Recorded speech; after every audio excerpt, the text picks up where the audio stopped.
Pre 2 dana završeno je snimanje prve nove sezone serije Otvorena vrata. Preostale epizode bit će emitovane ove jeseni.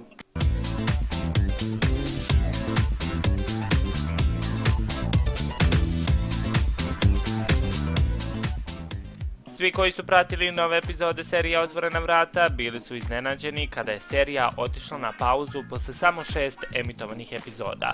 Dobra vest je da je snimanje prve sezone završeno i da će gledaoci uskoro imati priliku da vide još 10 premijernih epizoda.